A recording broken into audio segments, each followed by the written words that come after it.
Well, it's Wednesday morning. Back on the treadmill. This time I have a shirt on. So this video is a little bit more appropriate, maybe.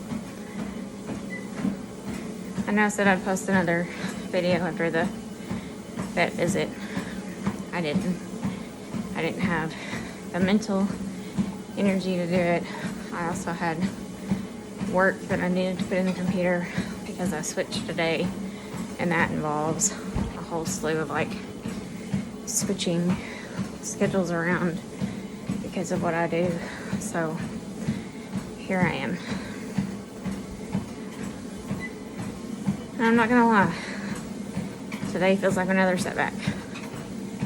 And maybe that is mental stress combined with physical stress. I'm not sure, but I got up this morning. Still, I'm not feeling well.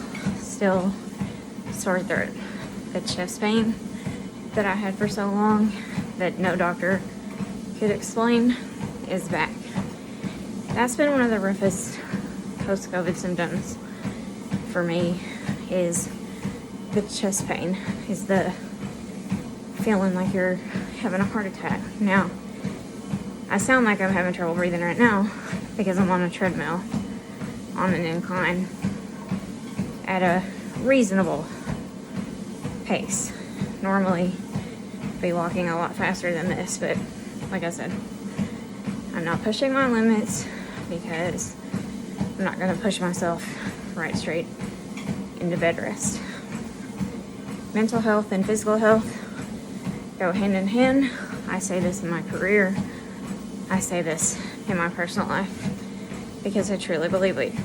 And I think if one is messed up, the other one will inevitably be messed up. That's why I think that sleep, a good diet, and exercise are so important. I've actually had a doctor tell me that if you could get people to eat properly, get enough sleep, and exercise, you could effectively put the majority of the mental health business out of business. I partly agree and partly disagree with that statement. I think there are some people that have some conditions that are in the brain that are situations where it's just a pathway situation. It's something that's in a lobe that, yes, those things might help. I don't think that that's going to totally take it away. I think it would help, though, tremendously. Something I noticed yesterday, too, that I find really, really interesting. You know, I've pulled myself off almost all modern medicine, other than my antidepressant, which doesn't seem wise to do, considering the circumstances I'm going through with my dog having an aggressive form of cancer and about to go through surgery, all the things I'm going through in life. But really the only other thing I'm on is an antihistamine, which I need to be on because I'm allergic to every grass and tree that grows in my state. You guys know I have to switch hands because the ADHD in me kicks in and I get bored. And now that I've taken myself off that, I get really hesitant to take any kind of anything because of the way my body has reacted and the shape I've been in.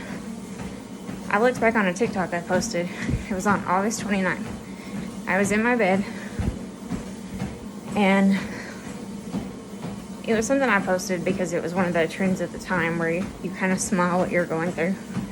And I posted 40 now chronically ill, possibly bedridden.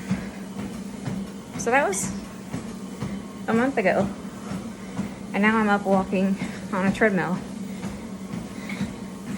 you know, early in the morning before work. I really didn't think this would happen. I really didn't. I was so down and out about it. I really didn't think this happened. I say that to say I have some medication for headaches because these headaches, I mentioned in that video yesterday, these can go to Hades, wherever they came from. And so I took some medicine for a headache, mainly because yesterday was such a stressful day.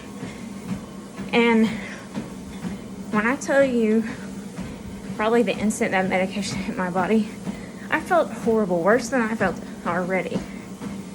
Horrible. My first instinct was, I want this out of my system. Now, does that mean I've gone all like hippie? If I go to a hospital, I'm gonna refuse medication because I'm in a situation? No. I'm just saying for me at this moment in time, my body and what I'm going through post-COVID, it's sending me very clear signals of what it likes, what it doesn't like. And it doesn't like certain things, and it very clearly tells me that it doesn't like certain things. So that's kind of what I figured out from there. But what was so frustrating is I went for all those good days, and to go back to the sore throat, the ears, the headache. Yeah, it was a bummer. It's still here today. I still didn't really have the motivation to get up and hop on this thing like I wanted to. I did it anyway. I may be regretting this later. I may not. I still very much believe in the power of exercise. For 20 years, fitness has been a part of my life. And I swear, there's been times when fitness has saved my life. Going into a gym, lifting as hard as I could, just hours of weights. Sometimes weights bigger than me. And people are like, Lisa, is that really healthy? All the studies you find would say, yes, it is. And so rather than turn to anti-anxiety pills or drinking or any sort of unhealthy coping mechanisms, if I turn to a treadmill, I think that's a far better option. As far as an update on Jax, the vet that I saw yesterday, very nice, very sensitive man, very kind man. He did agree with me that the tumor needs to come off as quickly as possible. Jackson is on the schedule for next Tuesday morning for surgery. This vet is significantly more expensive. I say that, but then again, I don't know what the actual price would have been at the other vet that I was going to, because when I talked to the girl on the phone, she said she couldn't give me an exact price. She was just kind of giving me an estimate. So I have a GoFundMe set up for him if anyone would like to help contribute to that. His first vet bill, where I had to take him in, get him seen, the needle biopsy, all that kind of thing, that was $500. Then the surgery, we're looking at, between the surgery and the pathology, to grade the tumor and to figure out where we are. Will we just have to watch him? If it's a grade 2 tumor, there's medications that he can take that will, help. They've come a long way with mast cell tumors. And then they also did say if they have a cancellation, he's at the top of the list for me to call and bring him in. So there's that. But it's $1,300. But you take this on when you take on the owner, being the role of a pet owner, or responsible in any way. I mean, you don't just say, forget it, I'm going to surrender them, or I'm going to put them down for something that could be cured with surgery. I had malignant melanoma. Yeah, they cut the majority of my right calf muscle off. Did they just go, oh, we're going to euthanize a human? No, they didn't. So I feel the same way towards animals. And, if if I have to work all day and then go deliver for Bite Squad and DoorDash all night long, I did the math of how much I need to make a day between now and then, and I know it's a stretch, but I know how much I've made on a weekend before. I am getting some help from a wonderful pug organization.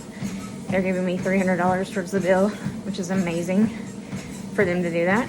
So I'm getting that, and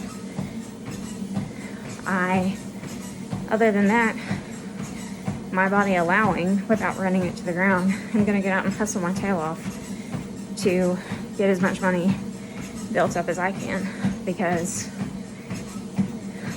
I'll fight for him just like I'd fight for a kid. So I'm about finished with my workout. Gonna wrap it up, get ready to go do some work, and I'll check back with you guys later, and we'll see if the exercise helped or hindered. Have a good one.